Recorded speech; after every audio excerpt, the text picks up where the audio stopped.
Hello and welcome to my podcast. Do me a favor, subscribe to the John Keim Report wherever you get your podcast. You're watching on YouTube, hit that like button, hit that subscribe button. You can find us there as part of Empire Media, AMPIRE. As you can see, I am joined by the voice of the Commanders, Bram Weinstein, as we're going to discuss the Washington Commanders' first pick in the draft, corner Emmanuel Forbes with the 16th overall selection.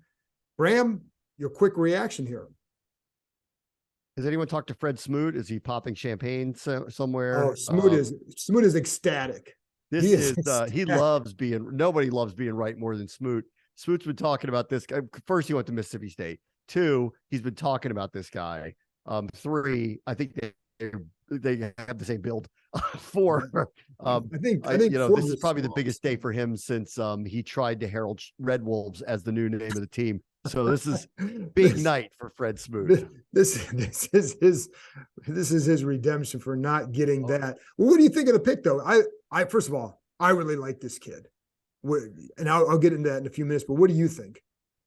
So I'm a little, when Christian Gonzalez was on the board, I think I even tweeted Christian Gonzalez. The second it got to the Jets picking ahead of them, and clearly they're not taking a corner, I thought like that was the pick. Kind of seeing that the tackles that I assumed they'd be interested in were gone. That I thought that, that was the pick. So I'm a little bit surprised. That said, like, there were 2 things that I think this team really needed to address in the draft and in the offseason, and this would be impossible to get in the offseason. Playmaking corner and offensive line. And those were the most logical directions they could go. And there were a couple of others, like, if Dalton Kincaid is there, and he was, would you go that way? Cyrus Torrence, you need, an interior offensive lineman. That was logical too. But those were the 2 like hot spots, I think, from the get-go that we said corner or offensive line one way or the other, most likely tackle in the first round. So I'm not surprised that this is the direction that they went. And when you watch him, he doesn't look his build, and he's a playmaker. And, I think we've talked about this a lot, and I thought about this a lot, in the offseason. What could change their defense from being really good to great is if they had a guy who flipped the field. And that's like, they have a lot of very good players in the secondary, but nobody that was doing that. And maybe this guy will be that for them. Well, that's what he does. And I think the other key here is behind this defensive line, they have the ability to make plays with their secondary if you can hold up in coverage and if you have the instincts that he has. That's a big key because they obviously have a really good defensive front. So that helps. Now, I will say, and there are a couple of things, their top 4 tackles were gone. So you weren't going to go in that direction.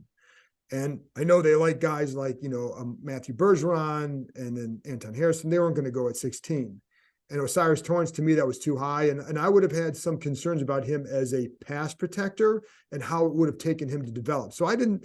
And then when you come down to like Gonzalez versus Forbes, the one thing that I heard from them about Gonzalez during this process was they didn't like what they saw on tape versus Georgia, and that stuck with them. Did not have a good game at all against Georgia. Now, he had a really good year the rest of the year, but I heard that too. So, like, I think that was a big deterrent for them. And it wasn't just that year was a bad game. It's like, he didn't show well in a lot of areas at the run game, the screen game, and cover whatever. So it was just, I think it gave them pause. And so when you're looking at to try and separate guys, stuff like that could make a difference. Whereas with this kid, he just made plays, and he made plays, as Rivera said in the press conference afterwards, in the SEC. And so I think that gave him some added weight as well. And no pun intended. I mean, this is a total aside, but like, I never thought, even with all the slander this week, that CJ Stroud would fall very far because I watched him play Georgia of all people. Right. And that was the night where I went, that guy just made himself a lot of money. Yes, it did. Because like, no matter what you thought about him towards the end of the year, where Ohio State was kind of up and down and you could kind of parse out his play a little bit, when it mattered most in the national semifinal, he was incredible. Like, he was absolutely incredible. And I would argue, he could have been the number 1 pick tonight. So I'll hear them on all of that. We all kind of have our particulars about what they like, what they don't like. But I do think, like, just on the whole, there are 2 things I wanted this team to do and to address. And, you can't get both with 1 pick, but ball hawk corner was top of the list, along with really good, solid offensive line. And, let's see what happens here the rest of the draft. And let's see what happens second wave of free agency. I don't think they're done. No. We've talked about this a lot, and like there was just no way that they were going to fill everything they needed to do, but they did go after something tonight that was definitively missing. And maybe it's a missing piece for their defense, because we have a lot of really unusual parts here now with the Chase Young decision, Montez Sweat on the end of a contract, Cam Curls on the end of his contract. Like, they needed something, I think, that could kind of put them over the top as a defense. They've been very good. Can they be great? And, it's a lot to put on a rookie, but he brings a skill set that they did not have. I like Kendall Fuller. I like Benjamin St. Juice. These are not guys that are going to have a lot of interceptions in a season. They're not guys that have a propensity to get a bunch of pick sixes. This is someone who could be a playmaking defensive back, and it's been missing in their secondary. So hopefully he fills that void for them.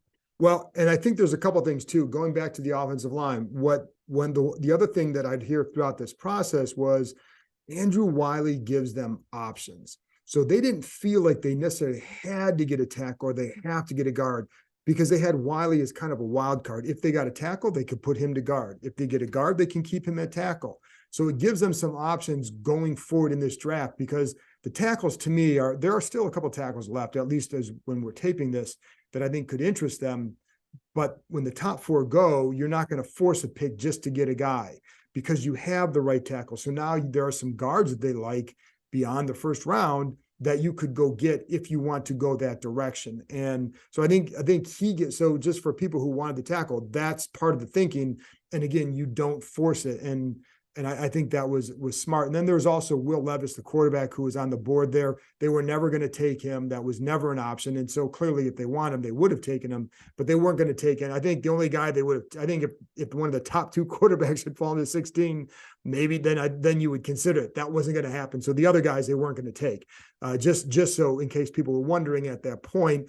The other thing is, Bram, Martin Mayhew said they didn't get any calls by anybody who wanted to move up. So they didn't have the option of trading back, which everybody would love to do. And I think they would like to have done it, because there were still other guys there that they liked in addition to Forbes. So they could have gotten someone else. But the thing I like about Forbes, and when I had Fred Smoot on the podcast, and before Fred came on, I went and watched Forbes play, because I know how much Smoot loved him, but he's really good. And the one thing, it's funny because his weight came up. We talked to him after he was drafted. His weight came up. I asked the question about the weight, because it's an issue and you hear it, but I don't know, that it didn't seem like it was an issue for this team. And I know in talking to them, it didn't seem like it bothered him that much, this team, when they're talking about him. But one thing that Forbes said, and I like this, I'm going to paraphrase here. He said, they weren't worried about my weight because I can play ball. And that's true. So the one thing that both Mayhew and Rivera said afterwards is they felt his confidence when he came in during the top 30 visit. They felt his confidence, and it's comments like that. Like they even felt like he had a kind of a chip on his shoulder because of the weight, because everybody's going to bring it up. But as they said, he played in the SEC. He was durable, and he played for his size. He played physical. But the other thing, and I'll say the last thing on this, or two more things on he's very fast. He's a 4.35 a guy, I think it is, but he's also got length. So that gives you, so with the length, with the speed, it allows you to play catch up even better. If you get beat, it gives you that little, maybe a tenth of a second more to your 40 time, because you do have that length that helps recovery and all that. And then the thing I love about him as a ball hawk is that, one, he played receiver in high school. So he's got a receiver background. So he knows he can catch the ball. But I think as a defensive back, he understands routes and route combinations. That's why they like him in this zone match coverage system that they have. But it also enables him to play, like one of the things I talked to them about before this draft, before tonight, was the ability to see you're in zone. You've got to see through your man to the quarterback, and he does that well. And I think there were routes that he could jump because of that, because he saw the play well. He sees the routes, he sees the quarterback, so his eyes in the right place. I think that gives him an advantage, and I think those are things that were attractive to him, or to them. Yeah, I think like the weight is an issue to me. I'm not going to pretend it isn't. I also said this about Jahan Dotson last year. I'm like, his height, is the one thing that I look at and I go, okay, listen, like this is a different level.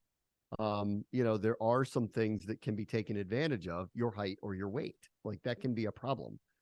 So, like he's not a linebacker. So it's not an undersized linebacker. It's not an undersized lineman. It's not something like that. And he shouldn't be in a million car wrecks. But he is going to be taking on larger receivers in general. And so let's just see how that plays out. But, listen, I'm with you. Like, it's not like he was getting hurt. He wasn't, like he is playing in the best league in college football against a number of players that are in the NFL with him. So the game's not too big for him. The speed of the game isn't too big, obviously not too big for him. But like, I think like someone asked, I heard during the press conference, somebody asked something to the effect of like, would you like to see him put on some weight? And their answer was he's still a young man and he's growing and maybe he'll continue to grow into his body. And, until it becomes a liability, it's not, but I don't think we should dismiss it. And I think it's one of the reasons why he wasn't the first corner taken off the board. He's got He skills. broke a record for pick sixes He's got in the skills. SEC, and he wasn't the first corner taken off the board. So that's the knock. Like that's the knock. Yeah. And he doesn't have to gain a lot because you don't want to gain too much because then I think you start to take away from who you are as a player. But I do think you're going to want to bulk up a little bit because you're going to have to play the run a little bit differently in the NFL than you had to do so in college. And so that will be something that he has to pay attention to. The other thing I thought was interesting, Bram, and I think people will wonder about like Joey Porter Jr. Again, that was not going to happen. And I said this, you and I talked about this. I hadn't heard that they were interested in him. If it wasn't, once Christian Gonzalez was there, I thought they would take him. And if it wasn't going to be him, I would have thought it was Deonte Banks. So right, it wasn't good, but it wasn't going to be Porter because they didn't. The knock on Porter was could he transition? Could he be effective in the zone match? And there were some other things too that I didn't. And I'd been told at one point that he certainly wasn't at the top of the list, like him, but would be a better fit for somebody else. And then Deonte Banks, I thought there was a lot about his profile that fit, but they kept going back to ball hawk, game changer. That's what they wanted, and that's not what Banks did for Maryland. Banks was physical, very good corner, loved the competitiveness he showed, but he didn't get the ball, and he wasn't good with the ball in the air when he had to turn and find it. Whereas Forbes is excellent with that, so I think that was a big separator there.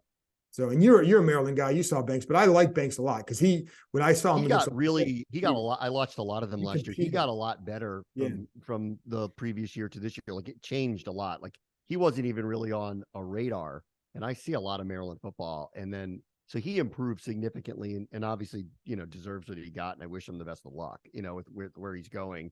I just think largely like the message here is, and this falls, exactly where I thought they needed to fix. And it wasn't just find a corner. It was find somebody who can make plays. Right. Like they just didn't have a lot of turnovers. Like there were two things that happened last year that were 9 interceptions. Yeah. Right. Like, their corners don't get picks, or not a lot of them. They're good corners, but they don't get picks, so they don't change the game. And offense wasn't scoring 80 points. And the two areas you could point to and say, well, if we're going to change that, it's fix the offensive line and get a corner that might flip a field. And they've, I think they've somewhat started to address the offensive line. I hear them on this, the signing of Wiley and Gates gave them options at 16. Don't think they're done there. And no, I don't think they are at all. They would admit that. Be honest here. Like they're not done. I don't think they're done there. And that's why we focus so much on tackle in the first round, because I think we know, even if it would have been weird to select one in the first round, because you're going to slate in a tackle at the starter after you signed Wiley and have Leno, that doesn't totally jibe and make a tremendous amount of sense. This guy slots in as a starter immediately. They'll figure out what to do with Fuller and St. Juste from there. And I think right at this juncture, to me, I'm not really sure which way they would go. St. Juste, if you recall, was in the slot in the spring into the summer. William Jackson was supposed to start on the outside. That went haywire early. They moved St. Juste back. I actually thought that was an underrated, amazing storyline that he just went back over there and actually excelled at the position, albeit with not a lot of turnovers, but excelled at the position. That was a tough circumstance that they threw him in to do that. Are they going to ask him to do it again, or were they so happy with how he performed on the outside? Do they ask Kendall to go back into the slot? I guess we'll just have to see how that plays out. Right. The adventure park is ziplining through the trees. It's climbing from platform to platform. It's even an axe throwing competition with your friends. But what the adventure park really is opportunity. Reconnecting with friends and family, accomplishing a challenge, and making lasting memories. So book your visit today and choose your own adventure. The one thing Fuller has experience in there, and then what they liked about St. Juste in there was a short area quickness and the length inside. So that was so either one of them they can feel they can do it. The other thing to keep in mind, Fuller's a free agent after this season. So they don't have very good depth at corner. So this gives them certainly another really good option. What would you like to see him? Sorry to interrupt you. He's actually been a candidate to me to extend and rejigger his contract. I mean, frankly, And I don't know. The only thing I'll say with that, I think there's a feeling like, well, maybe because as a back, I think if he can be a third corner and maybe be inside then, and that I could see that. And, but I think his days as a starter may end after this year. So that's the only thing I'd wonder about. And if you're going to extend him, I think you're going to want to make sure this guy can, but Bram, he's only 28. It feels like we're talking about, sometimes I think he's like 32 years old. He's 28. He's only there are a few people in this team. He's a really good zone corner because he's smart. Right. I mean, the restructuring of contracts on a few very select people, Logan Thomas, Chase Roulier, Kendall Fuller, haven't happened yet. And I'm actually semi-surprised by that. It would offer them some cap flexibility if they're looking for it. With Roulier, it's a different story because, I mean, I'd have to hear more about why they haven't either restructured with him or released him. Like, I'm kind of waiting to hear what the situation is. With Logan Thomas, they probably were waiting to get through the draft to make some decisions about what they want to do there. But with Kendall Fuller, he is a candidate to me. If you look at his deal and you go, all right, if he's willing to work with you and wants to stay and recognizes that he's not going to get top tier money on the open market, maybe he'd be open to something like that. And so I don't know. I think with Logan, at one point I heard the plan would be they would be more apt to look at him to do something like that during training camp or after, when they see where he's at with his game. And they see where he's at as a blocker. Is he getting back to where he was? And now this is assuming they don't take anybody in the draft and they would make a move. Right. Short of that, the plan had been like get to there and maybe at that point you extend them and then lower the cap hit and extend that way. So, but yeah, they have some things they can do with deals between now and later because they don't have a lot of cap room. So that is an issue moving forward to sign the rookies. So what do you want to see? You got day 2, rounds 2 and 3. They got 2 pick. They have 1 pick in each round. Where would you like to see them go? So, listen, like I was kind of advocating for Dalton Kincaid for a while that I'm like, that's a pretty good pick for them. He's obviously off the board now, but that is a very deep field and there are going to be good options at tight end for them when they're picking. Luke Musgrave. And assuming there isn't a run that occurs at the beginning of the second round. So that's an interesting spot. Offensive line still remains. I mean, it's so obvious they need help there. If they're going to be able to get one of the top 3 best interior offensive linemen, which may happen now, it's hard to turn that down in the second round. And then considering, the predicament they've put themselves in with Sweat and Young, I think a good edge rusher, if the right one is sitting there, is also a viable option here early. So all of those really scream to me the best thing for them to do. Offensive line, I don't think, I haven't seen the end of the first round here, but I can't imagine Brian Branch makes it that far into the second round. If he does, that's another one that I think is a very viable option for them. But offensive line, potential at tight end, if you think you're getting a starter, and I think you can make a case for some of these guys, especially like Kincaid or Mayer or someone like it could be a starter. If you like them that much, I would look at that. And those are the spots I would, and edge rush, if the right guy just happens to be there for them because of the situation that they put themselves in. And I'm going to get to that in 1 minute. We'll wrap on that, but I do my thing when I'm looking at the second rounds 2 and 3, still offensive line somewhere in there. Whether there are some tackles that they still like that are on the board. Matthew Bergeron, I think, is still out there, I believe. And yes, he is. I think he's a guy that I would watch in the second round. because he's got some versatility, but I think he's the guy that they like. I think that would be one to watch. I think the other spots are safety would be one, but it's got to be a safety for what they want from the safety. It's someone who can play the Buffalo nickel. And I love Brian Branch, but I would worry about him wearing down in that Buffalo nickel role, just like they're concerned with Cam Curl being worn down in that role as well. But Branch is a player, and Branch can make plays. And so if you got a guy like that and you have he and Forbes back there, you suddenly have a defensive backfield that can make plays. So he's a guy that if they got him, even if he doesn't necessarily fit to a T that Buffalo nickel role, and I don't know, and I'm not sure, it kind of got mixed feelings from them about his role there, but I think he's listed 190 pounds. That's small for that role, but the guy can play. And so somebody made the comp to like Honey Badger, and I think that's a pretty good comp for him. He's a player, and he's really smart. So if you got him, that's great. But they want a guy for that Buffalo nickel role. Antonio Johnson from Texas A&M, I think he's a guy that could maybe fit that. It may be that there's a linebacker like Henley from Washington State. Could he play that role? Yeah. He's a bullet. But he'd probably be more the third round, I think. But so you'd want a linebacker, Buffalo nickel sub, guy to pair with Curl. And maybe tight end, but I think those are the other ones would be the ones I'd look at it first. Now with Chase Young, so they obviously made the decision, and when Rivera was asked about it tonight, it was just basically a football decision. They want to take care of their own, and if Young goes out and has a really good year, it's a good problem for them to have.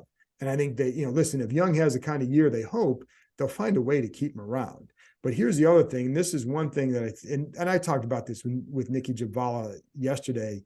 So I don't want to go too much. People can listen to that, but I am curious to hear what your thoughts on all that was. I'm only surprised. I didn't forecast them doing this because with Montez Sweat on an expiring contract as well, there's an asset management part of this that I thought they would just pick up the option, because then they don't have to make a decision on both of them. And now they've put themselves in a position where they do. It is odd that they have the same agent. They are also very close, like they're friends and genuine. And so I think, will this be awkward now? I know we'll have to ask them if it is. I haven't heard about a attempt to extend Montez Sweat this year at this point. So if that's not going to happen, then we are playing a little bit of Game of Thrones right now with, these two defensive ends. And I have a hard time believing that, when Rivera says it, and he has proof of it. They paid Payne, they paid Allen, they paid McLaurin. He has proof of, we do pay our own when you perform well. I haven't seen them do two in the same offseason at the same position group. So, I don't know how this works out, where both of them are here beyond this year, even if they both have great seasons. And they can prove me wrong if that's what it's going to be. On the other side of it, I hear them on this. He hasn't played very much in the last year and a half. Over the last 2 years, when he was healthy, which was the first half of his second year, and I don't know if I'd call it healthy the last few games that he played, but he was deemed ready to be able to play. He did not have a massive impact on the games. And if that's going to be the case, then you do not warrant giving somebody $17 million. So I will hear them on all of that. This is complicated because he is who he is. He's a star. He's from here. He's a second overall pick.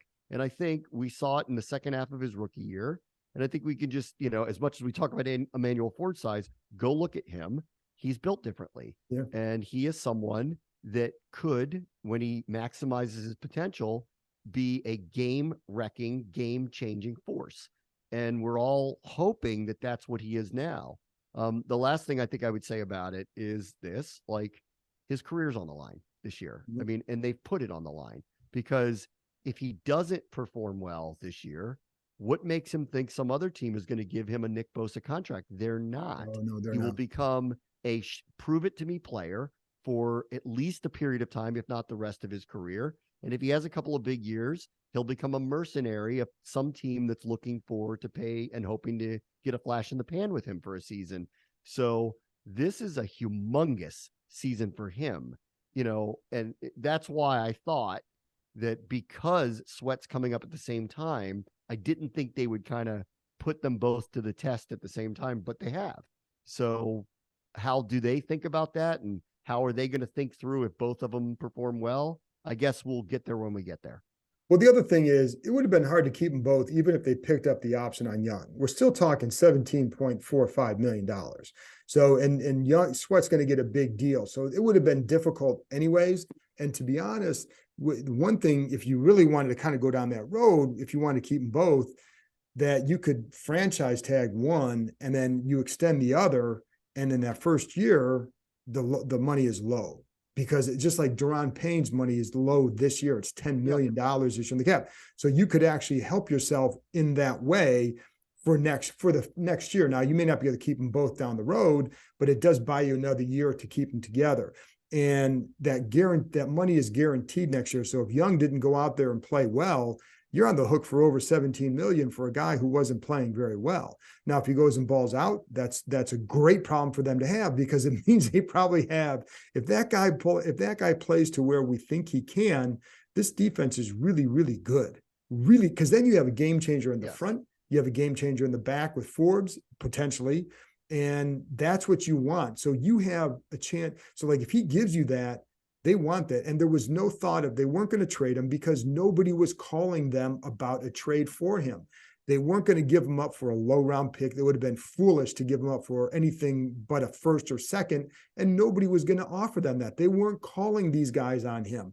So and you're not going to trade Montez Sweat because he's your best defensive end in a year where you have to win. So this isn't baseball where you trade stars ahead of time, a year ahead of time. This is a sport where you need these guys to win, and this is a coach staff that has to win. So you're going to keep them both. There was never any doubt on that. But the other problem here, Bram, is too, Cam Curl's going to be up, and so you have a couple guys coming up as well. So, and they have expressed a desire to extend Montez Sweat. Not to the level, I didn't hear the chatter like I did with Terry McLaurin or anything like that, where you knew that would get done. It's more like there's a desire to do that. Where that's going to go, I don't know. And like they'll bring up Deron Payne and his situation. And I know a lot of people, listen, I heard the same comments I'm hearing about these two right now is exactly what I heard about Deron Payne last year, which is, if you can't keep him, you should just trade him. Well, they kept him. They found, he played his ass off and they kept him.